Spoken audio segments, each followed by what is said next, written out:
నమస్కారం city bulletin కి స్వాగతం ముందుగా హెడ్లైన్స్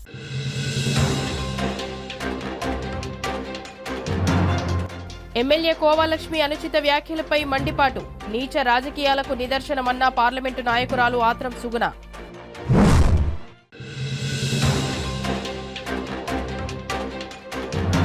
మందమరి ఏరియా ఆర్కేపీ సిహెచ్పిలో ద్వార సమావేశం ఈ నెల 5వ తారీఖున కలెక్టర్ ఆఫీసుల ముట్టడి కార్యక్రమానికి పిలుపు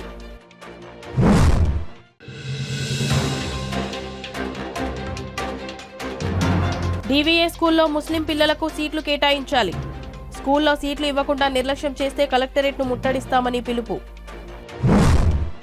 ఆసిఫాబాద్ జిల్లాలో కాంగ్రెస్ ప్రభుత్వం చేపడుతున్న అభివృద్ధి పనులను అడ్డుకోవడం ఎమ్మెల్యే కోవాలక్ష్మి నీచ రాజకీయాలకు నిదర్శనమని కాంగ్రెస్ పార్టీ ఆదిలాబాద్ పార్లమెంటు నాయకురాలు ఆత్రం సుగుణక్క మండిపడ్డారు. ఆసిఫాబాద్ జిల్లా కేంద్రంలో పలువురు కాంగ్రెస్ పార్టీ నాయకులతో కలిసి మీడియా సమావేశంలో మాట్లాడారు. ప్రజాప్రతినిధిగా ఉండి కాంగ్రెస్ పార్టీ నాయకులపై అనుచిత వ్యాఖ్యలు చేయడం సిగ్గుచేటని అన్నారు. జిల్లా ఇన్ఛార్జి మంత్రిగా అభివృద్ధి కార్యక్రమాల ప్రారంభోత్సవాలకు సీతక్క వస్తే ఎమ్మెల్యే కోవాలక్ష్మి స్వాగతించాల్సింది పోయి ఒక మహిళగా తల్లి లాంటి సీతక్కను కించపరచడం యావత్ మహిళా లోకాన్ని అవమానపరచడమేనే అన్నారు. జిల్లా అభివృద్ధి కొరకు అనేకసార్లు మంత్రి సీతక్క వస్తే ఇక్కడి బీఆర్ఎస్ నాయకులు జీర్ణించుకోలేకపోతున్నారని విమర్శించారు. గత బీఆర్ఎస్ పాలనలో మంత్రులు ప్రజల సమస్యలను విస్మరించి కేసీఆర్ ఫామ్ హౌస్ చుట్టూ తిరుగుతూ పర్సెంటేజీల మంత్రులుగా కొనసాగారని విమర్శించారు. ఆదివాసీ బిడ్డగా ఆదివాసుల కోసం తప్పించే మంత్రి సీతక్కపై పిచ్చి కూతలు కూయడం మానుకోవాలని, కాంగ్రెస్ పార్టీ కార్యకర్తలపై నాయకులపై మళ్లోసారి అనుచిత వ్యాఖ్యలు మాట్లాడితే ఊరుకునేది లేదని హెచ్చరించారు. ప్రజలు కోరుకున్న ప్రజా ప్రభుత్వంపై పనికి మాలిన విమర్శలు చేస్తే ప్రజలు మిమ్మల్ని తరిమి కొడతారని అన్నారు. ప్రోటోకాల్ కొరకు రాజకీయం చేయడం సిగ్గుచేటని పేర్కొన్నారు. ఈ కార్యక్రమంలో కాంగ్రెస్ పార్టీ కార్యకర్తలు నాయకులు పాల్గొన్నారు. కోవలక్ష్మి గారు అనుచిత వాక్యాలు మాట్లాడడం వల్ల మరి ఈరోజు మా కాంగ్రెస్ మహిళలు, కాంగ్రెస్ కార్యకర్తలు, కాంగ్రెస్ నాయకులు, ఎంపీటీసీలు, జడ్పీటీసీలు అందరం కూడా ఈరోజు ఎమ్మెల్యే కోవలక్ష్మి గారు మాట్లాడినటువంటి అనుచిత వాక్యాలపైన మేము ప్రెస్ మీట్ పెట్టుకోవడం జరిగింది. మరి మొన్న 30 తారీఖు నాడు మరి గౌరవనీయులు మంత్రివర్యులు వస్తే మరి అదేవిధంగా మరి 3 రోజుల ముందే మరి మంత్రివర్యులు వస్తున్నారనేసి కలెక్టర్ గారు మా మంత్రివర్యులు మరి సమాచారం ఇవ్వడం అనేది కూడా జరిగింది. అది మర్చిపోయి మరి ఆసిఫాబాద్ నియోజకవర్గం అధ్యక్షులైనటువంటి కొక్కిలాల విశ్వప్రసాద్ గారు వారిపైన అనుచిత వాక్యాలు చేయడం, వారిపైన కాకుండా వారి తల్లిపైన అనుచిత వాక్యాలు చేయడం అనేది ఈమెకు అసలు నిజంగానే మా అక్క వాళ్ళు చెప్పినట్టుగా కేసీఆర్ నేర్పినటువంటి మాటలేమని మేము అనుకుంటున్నాం. మేము నిజంగా నువ్వు కూడా ఒక తల్లివే, నీకు కూడా తల్లి ఉంది. ఒక మహిళవై ఉండి ఒక మహిళను, ఒక తల్లిని ఆ విధంగా మాట్లాడడం అనేది మహిళలకే సిగ్గుచేటు. విశ్వప్రసాద్ గారి తల్లికి, శ్యామ్ నాయక్ గారి తల్లికి, మరి మహిళలకు బేషరతుగా నువ్వు క్షమాపణ చెప్పవలసిన అవసరం ఉంది. బహిరంగంగా ఏదైనా తప్పు జరిగితే నడు రండి, కూర్చుందాం, మాట్లాడదాం. మీలాగా గత 10 సంవత్సరాలు మీరు పరిపాలన చేస్తున్న క్రమంలో మేము ఎప్పుడైనా అభివృద్ధికి అడ్డొచ్చామా అనేసి మేము ప్రశ్నిస్తున్నాం. ఈరోజు ఈ ప్రాంతంలో 10 సంవత్సరాలు అధికారంలో లేకున్నా కానీ ప్రతి ఒక్క పనిలో, ప్రతి ఒక్క ఊర్లో, ప్రతి ఒక్క పల్లెలో ఒక పోరాట యోధుడిగా ప్రజల పక్షాన ఉంటూ పల్లె పల్లె గూడె గూడెం అన్ని సబ్బండ వర్గాలను కలుపుకపోతూ వాళ్ళ సమస్యలో భాగస్వామి అయి మరి తిరుగుతున్నటువంటి ఒక విశ్వప్రసాద్ గారు, ఆయన జీవితంలో ప్రజలు ఏం చేశారు, అతను ఎవరు అని నువ్వు అడిగావు కదా. ప్రజల గుండె చప్పుడు విశ్వప్రసాద్, ప్రజల గుండె చప్పుడు. పేద ప్రజల 30 సంవత్సరాల నుంచి రాజకీయం చేస్తున్నా అని చెప్తున్నావు కదా, ఇదేనా నీ రాజకీయం? మహిళలను కించపరచడమా, మహిళలను అవమానపరచడమా? ఒక మహిళగా ఉండి ఈ విధంగా నేను మాట్లాడినా అనేసి తప్పకుండా మహిళలకు మరి ఆ తల్లులకు క్షమాపణ చెప్పవలసిన అవసరం ఉంది. లేకపోతే కవితకు పట్టిన గతి నీకు తప్పకుండా పడుతుందనేసి చెప్తున్నాం. ఎవరైనా అడిగితే పోరాట స్ఫూర్తితో వచ్చినటువంటి వాళ్ళం, ప్రజల పక్షాన ఉండేటువంటి వాళ్ళం, ప్రజల కష్టాలు తెలిసినటువంటి వాళ్ళం, ప్రజల అభివృద్ధి కోరుకున్నటువంటి వాళ్ళమే. కాబట్టి ఈరోజు కాంగ్రెస్ ప్రభుత్వం మరి సీతక్క గారికి ఒక ఆదివాసీ బిడ్డకు మంత్రి పదవి ఇచ్చింది. 10 సంవత్సరాలు పరిపాలన చేసినటువంటి క్రమంలో మీ బీఆర్ఎస్ ఎవరైనా ఆదివాసిని గుర్తించిందా అని ప్రశ్నిస్తున్నాం. ఈ ప్రాంతంలో బడుగు బలహీన వర్గాలు ఉంటారు కాబట్టి ఆ ప్రాంత అభివృద్ధి కొరకు తప్పకుండా అభివృద్ధి చేయాలన్నట్టు ఒక గొప్ప లక్ష్యంతో ఈ ప్రాంతానికి సీతక్క గారిని ఇన్ఛార్జిగా పంపించడం జరిగింది. మరి అభివృద్ధి కొరకు ఈ ప్రాంతానికి సీతక్క గారు వస్తే మరి అభివృద్ధిని సహించలేని మీరు ఈ విధమైనటువంటి మాటలు మాట్లాడమా? మీరు మంత్రులుగా ఉన్నప్పుడు ఫామ్ హౌస్ చుట్టూ తిరుగుతూ పైసలు ఎట్లా సంపాదించుకోవాలో అని మీ బాబతి అయితే ప్రజల పక్షానుండి ప్రజల అభివృద్ధి కోరుకున్నటువంటి బాధ్యత మా ప్రభుత్వానిది. మరి ఈరోజు మరి 30 సంవత్సరాలు నేను రాజకీయ జీవితం అని చెప్తున్నావు కదా, 30 సంవత్సరాల రాజకీయ జీవితంలో ఇలాంటి మాటలు నేర్చుకున్నావా అని మేము అడుగుతున్నాం. మరి ఇలాంటి మాటలు నేర్చుకుంటే ఇక్కడ ఉన్నటువంటి ప్రజలందరూ కూడా నేను తప్పకుండా తరిమి కొడతారనేసి కూడా తెలియజేస్తున్నాం. మా కార్యకర్తలు తలుచుకుంటే ఎంతసేపు నీది, కానీ మా కాంగ్రెస్ ప్రభుత్వము మా కార్యకర్తలకి అది నేర్పలేదు. మా కార్యకర్తలకి మరి మా కాంగ్రెస్ ప్రభుత్వం సంస్కారం నేర్పింది, గౌరవించడం నేర్పింది. మేము గౌరవిస్తాం. ప్రోటోకాల్ ప్రకారం ఎక్కడ నీకు అన్యాయం జరిగింది, మరి సిర్పూటి నియోజకవర్గం ఎమ్మెల్యే గారు కూడా వచ్చారు. నిన్న ఆదిలాబాద్ నియోజకవర్గం ఎమ్మెల్యే పాయల్ శంకర్ గారు కూడా వచ్చారు. మరి వాళ్లకు మా అభివృద్ధి పనులలో వాళ్ళు భాగస్వాములై ఈ ప్రాంతం అభివృద్ధి జరగాలనేటువంటి లక్ష్యం పెట్టుకొని వాళ్ళు మాతో కలిసి పనిచేశారు. మరి నీకే ప్రోటోకాల్ అడ్డొచ్చిందా అని మేము అడుగుతున్నాం. తప్పకుండా మీరు బహిరంగంగా మరి 2 తల్లులకు మహిళలకు క్షమాపణ చెప్పకపోతే తప్పకుండా నీవు ఎదుర్కోవలసింది వస్తుంది. త్వరలో కేసీఆర్ కూడా మీరు అయ్యా నా అయ్యా అని చెప్పుకుంటావు కదా కేసీఆర్ను, నీ అయ్యా కూడా జైలుకు పోతాడు. అదేవిధంగా నీకు కూడా అలాంటి గట్ట పడుతుందనేసి మేము తెలియజేస్తున్నాం. మీరు 10 సంవత్సరాల్లో చేయనటువంటి అభివృద్ధి ఈరోజు పాఠశాలలు జరిగినటువంటి సంఘటనపై చర్యలు తీసుకోవాలనేసి ఈరోజు గోవలక్ష్మి పైన పోలీస్ స్టేషన్కి కేసు నమోదు చేయడం జరుగుతుంది. కావున పిటిషన్ ఇవ్వడం జరుగుతుంది. దీనిపైన తప్పకుండా పోలీస్ అధికారులు దీనికి వినియోగించి చర్యలు తీసుకోవాల్సిందిగా విజ్ఞప్తి. మంచిర్యాల జిల్లా మందమరి ఏరియాలోని ఆర్కేపీసీహెచ్పీలో ఫిట్ కార్యదర్శి హరిరామకృష్ణ ఆధ్వర్యంలో నిర్వహించారు ద్వార సమావేశం.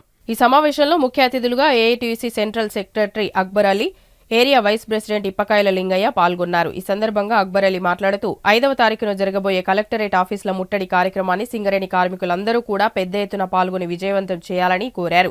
అలాగే దశల వారీగా నిర్వహించే కార్యక్రమాల్లో అన్నింటిలో కూడా కార్మికులు అందరూ అధిక సంఖ్యలో పాల్గొని విజయవంతం చేయాలని, సింగరేణి వ్యాప్తంగా జీఎం ఆఫీసుల ముందు నిర్వహించబోయే నిరాహార దీక్ష కార్యక్రమాలను విజయవంతం చేయాలని కోరారు.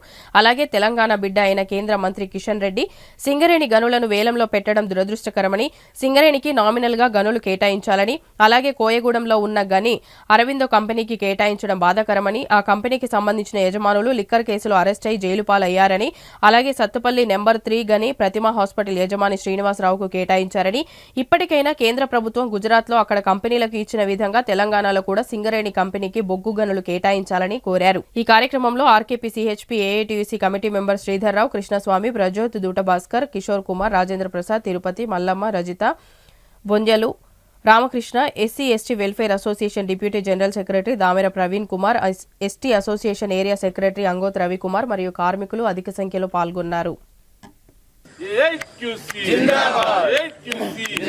సింగరేణి బొగ్గు గనుల వేలం పాట మొత్తం దేశంలో ఉన్న బొగ్గు గనుల 62 బొగ్గు గనుల వేలం పాట హైదరాబాద్లో మొదలు పెట్టడం జరిగింది. మరి అది ఇక్కడ వేలం పాట మొదలు పెడతారు అన్నప్పుడే మనం కిషన్ రెడ్డి గారికి కలిసి చెప్పడం జరిగింది.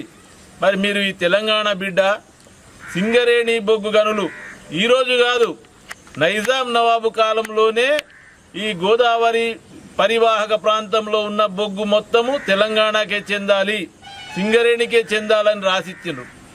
అదే రకంగా బ్రిటిష్ వాళ్ళు ఉన్నప్పుడు కూడా ఇది సింగరేణి నడిపింది.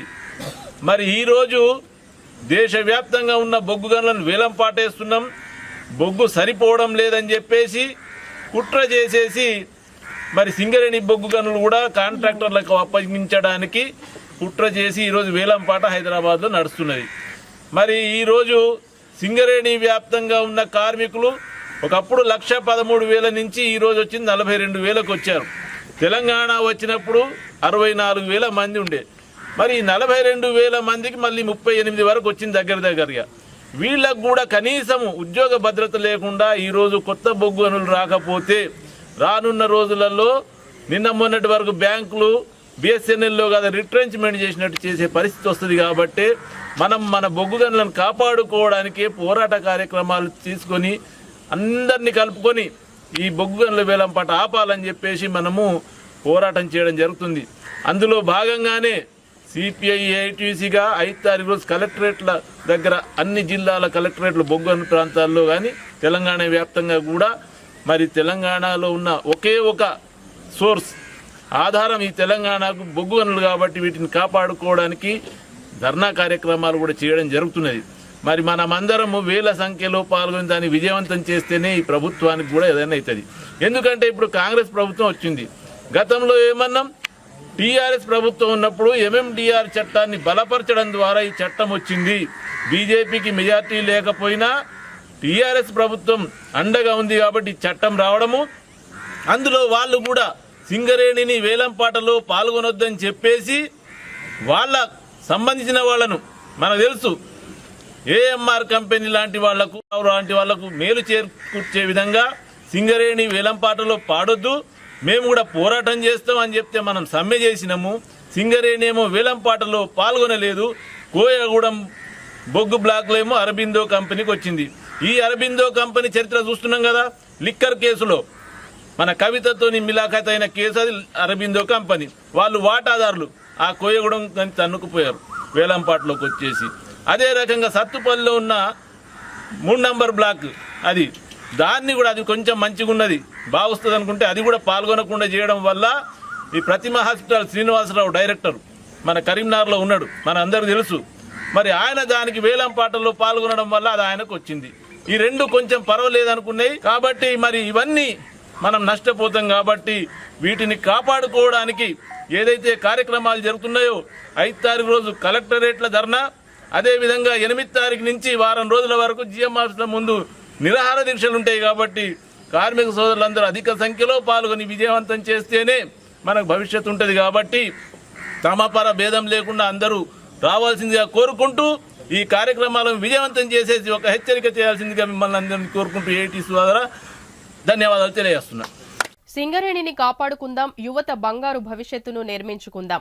భారత కమ్యూనిస్టు పార్టీ మావోయిస్టు రాడికల్స్ పిలుపు. కేంద్ర రాష్ట్ర ప్రభుత్వాలు సింగరేణిని ప్రైవేటీకరణ చేయకుండా కాపాడుకోవడానికి కార్మిక బిడ్డలందరూ వారి తల్లిదండ్రులు ప్రైవేటీకరణకు వ్యతిరేకంగా చేస్తున్న పోరాటంలో భాగస్వాములు కావాలని కార్మిక కుటుంబాల యువతకు భారత కమ్యూనిస్టు పార్టీ మావోయిస్టు పిలుపునిచ్చారు. భారత కమ్యూనిస్టు పార్టీ మావోయిస్టు రాడికల్స్ పేరుతో సిటీ కేబుల్ కు లేఖ పంపిన సందర్భంగా ఈ వార్తను ప్రచురించడం జరుగుతుంది. కేంద్ర రాష్ట్ర ప్రభుత్వాలు దోపిడీ కుట్రలు పన్నుతూ దేశ సంపదను కార్పొరేట్ శక్తులకు అప్పగించడానికి దూకుడుగా చట్టాల్లో మార్పులు చేసి సింగరేణి బొగ్గు బ్లాకులను వేలం విధానాన్ని అనుసరిస్తుందని, ఈ విధానంతో సింగరేణి భవిష్యత్తు అంధకారం అవుతుందని రాడికల్స్ తెలిపారు. సింగరేణి ప్రైవేటీకరణ ద్వారా పుట్టి పెరిగిన చోటనే పరాయి వ్యక్తుల చేతుల్లో బతకాల్సి వస్తుందని, మీ తల్లిదండ్రులు సింగరేణి ప్రైవేటీకరణకు వ్యతిరేకంగా పోరాడుతున్న ఈ సమయంలో యువత కూడా చేతులు కలపాలని కోరారు. ఈ నెల 5వ తేదీన తలపెట్టిన సింగరేణి బంద్ను జయప్రదం చేయడానికి ఈ పోరాటంలో ముందు భాగాన నిలబడి నాయకత్వం వహించాలని పిలుపునిచ్చారు. కొండ ఎక్కిన కూరగాయల ధరలతో భారంగా మారిన సామాన్యుల పరిస్థితి. సాధారణంగా వేసవిలో కూరగాయల ధరలు పెరుగుతుంటాయి, వర్షాకాలం మొదలవగానే మళ్లీ తగ్గుతుంటాయి. ఇది ఏటా సహజమే. కానీ ఈసారి దీనికి భిన్నమైన పరిస్థితి నెలకొంది. వేసవిలో వీటి ధరలు నియంత్రణలోనే ఉన్నాయి. వర్షాకాలం మొదలయ్యాక పక్షం రోజుల వ్యవధిలోనే అమాంతం పెరిగాయి. రైతు బజార్లలోని ధరలతో పోలిస్తే బహిరంగ మార్కెట్లలో 30% నుంచి 60% వరకు అధికంగా ఉంటున్నాయి. మే 20న కిలో ఉల్లి ధర 20 రూపాయలు పలికింది. ఇప్పుడది 40 రూపాయలకు చేరింది. టమాటా జూన్ ఆరంభంలో 25 రూపాయలు ఉండగా ప్రస్తుతం 70 రూపాయలకు చేరింది. వంకాయ 40 రూపాయలు ఉండగా పచ్చిమిర్చి కిలోకి 80 రూపాయలైంది. బీన్స్, క్యారెట్, బీట్రూట్, క్యాప్సికం, సోరకాయ, కాకరకాయ తదితరాలతో పాటు పుదీనా, కొత్తిమీర, ఇతర ఆకుకూరల ధరలు రెట్టింపయ్యాయి. కూరగాయల ధరల పెరుగుదలపై మాపై పెనుభారం పడుతుందని, నియంత్రణకు ప్రభుత్వం పక్కా ప్రణాళికను అమలు చేయాలని, ధరల పెరుగుదలను అంచనా వేసి ఆ మేరకు నిల్వలను అందుబాటులోకి తేవాలని ప్రజలు కోరుతున్నారు.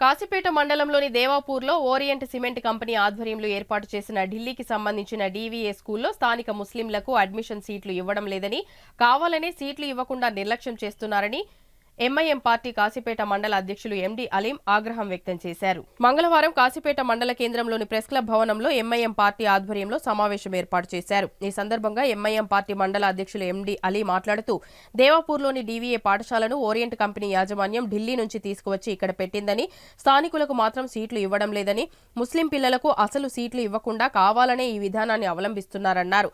రాష్ట్ర ప్రభుత్వ ఆదేశాల ప్రకారం కాకుండా ఢిల్లీ నుంచి ఆదేశాలను ఇక్కడి విధానాలు అవసరం లేకుండా పాఠశాల ప్రిన్సిపల్ వ్యవహరిస్తున్నారన్నారు. ముస్లింలను అసలు దగ్గరికి కూడా రానివ్వడం లేదని, కావాలనే ముస్లిం పిల్లలకు సీట్లు ఇవ్వడం లేదన్నారు. సీట్ల కోసం అడిగితే ఢిల్లీతోనే సంబంధమని ఇక్కడ దాటవేస్తున్నారని, గల్లీలో స్కూళ్లు నడుపుతూ ఢిల్లీ పేరు చెబుతున్నారని, ముస్లిం మైనారిటీలకు అవకాశం ఇవ్వడం లేదన్నారు. ముస్లిం పిల్లలు పుట్టింది పెరిగింది దేవాపూర్లోనేనని, మా సమస్యను పరిష్కరించాలని, మా ముస్లిం పిల్లలకు సీట్లు కేటాయించాలని ప్రభుత్వాన్ని, కలెక్టర్ను కోరారు. లేకుంటే ఎంఐఎం పార్టీ తరపున జిల్లా కలెక్టర్ కార్యాలయాన్ని ముట్టడిస్తామని వివరించారు. ఈ కార్యక్రమంలో ఎంఐఎం పార్టీ టౌన్ అధ్యక్షులు ఎస్కే జహీర్, సలహాదారులు ఖైరత్ హుస్సేన్, షేక్ సాబీర్, షేక్ రఫీఫ్ తదితరులు పాల్గొన్నారు. కాశీపేట మండల్ దేవాపూర్ విలేజ్ మా యొక్క ఎంఐఎం పార్టీ తరఫున మేము ఈరోజు ప్రెస్ మీట్ పెట్టడం జరుగుతుంది. దేవాపూర్లో డిఏవి అని ఒక స్కూల్ ఉంది. దానికి కంపెనీ ఢిల్లీ నుంచి తీసుకొచ్చి ఇక్కడ పెట్టింది. కానీ అక్కడ ఉన్న స్థానికులకు సీట్లు కేటాయించకుండా బయట వాళ్ళను సీట్లు కేటాయిస్తున్నారు. ఇంకా క్యాస్ట్ పరంగా చూసి సీట్లు ఇవ్వడం లేదు. మరి ప్రత్యేకంగా ముస్లిం పిల్లలకైతే సీట్లు అనేది దగ్గరికి కూడా రాణిస్తలేదు. 4 రోజులు 5 రోజులు తిప్పించుకుంటాడు. DAV principal, foreign cement factory GM ఇద్దరు కలిసి కావాలని ముస్లిం సోదరుల పిల్లలకు స్టేట్ గవర్నమెంట్ రూల్స్ పాటించకుండా మాకు ఢిల్లీ నుంచి సంబంధం అని గల్లీలో పెట్టుకొని ఢిల్లీ నుంచి సంబంధం అని మాకు మా యొక్క స్థానికుల పిల్లలకు ఇబ్బంది పెడుతున్నాడు. మా యొక్క పార్టీ తరఫున ఈరోజు స్టేట్ గవర్నమెంట్కి మరియు district collector, Mancherial district collector గారికి మా యొక్క వినతి ఏమనగా, మాకు పిల్లలు మంచి భవిష్యత్ కోసం ఆలోచించుకొని మా ఉన్న అక్కడ ముస్లిం మైనారిటీలకు ఏం ఉద్యోగ అవకాశాలు కూడా కల్పించలేదు. అందరూ లారీ డ్రైవర్స్ లేదంటే డైట్ షాప్ ఉన్నోళ్ళే. ఏదన్నా అంటే మా ఎంప్లాయీస్కే ఇస్తామంటున్నాడు. 4th ప్లాంట్ పర్మిషన్ కోసమేమో గ్రామసభ పెట్టి పర్మిషన్ చేసుకుంటాడు. గ్రామస్తులకు అందరూ ఒప్పందం ఉన్నారని పాస్ చేసుకుంటాడు గ్రామసభ. గ్రామస్తులు పిల్లలు చదువుకోవడానికి వెళ్ళి అడిగితే 4 రోజులు తిప్పిపించుకొని 2 గంటలు కూర్చోబెట్టుకుంటుండ్రు. కావున దయచేసి తెలంగాణ గవర్నమెంట్కి మరియు మంచిర్యాల కలెక్టర్ గారికి మా యొక్క వినతి ఏమనగా మా యొక్క ముస్లిం పిల్లలకు కూడా సీట్లు కేటాయించాలి. మా పిల్లలు ఎక్కడ వెళ్ళి చదవాలి? మేము పుట్టింది దేవపూర్లో, పెరిగింది దేవపూర్లో. మా పిల్లలకి ఎవరు చూడాలి? మా పరిస్థితి ఏంటి? లేని ఎడల కలెక్టర్ గారికి మా యొక్క పర్సనల్గా రిక్వెస్ట్గా చేస్తున్నాం. సార్, మాకు 2 రోజుల్లో పరిష్కారం కాకపోతే మేము కలెక్టర్ గారిని ముట్టడి చేస్తాం మా పార్టీ తరఫున. ఇది మా యొక్క పార్టీ తీసుకున్న స్టాండ్. బులెటిన్ ముగించే ముందు మరోసారి ముఖ్యాంశాలు.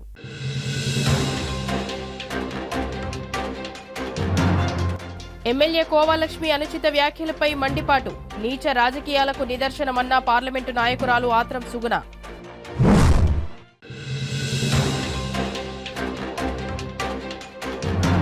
మందమరి ఏరియా ఆర్కేపీ సిహెచ్పిలో ద్వార సమావేశం. ఈ నెల 5వ తారీఖున కలెక్టర్ ఆఫీసుల ముట్టడి కార్యక్రమానికి పిలుపు.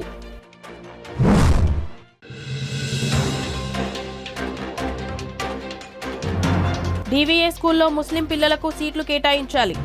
స్కూల్లో సీట్లు ఇవ్వకుండా నిర్లక్ష్యం చేస్తే కలెక్టరేట్ను ముట్టడిస్తామని పిలుపు. సిటీ న్యూస్ ఇంతటితో సమాప్తం. తిరిగి ప్రసారమయ్యే సిటీ న్యూస్లో మళ్ళీ కలుద్దాం. అంతవరకు సెలవు. నమస్కారం.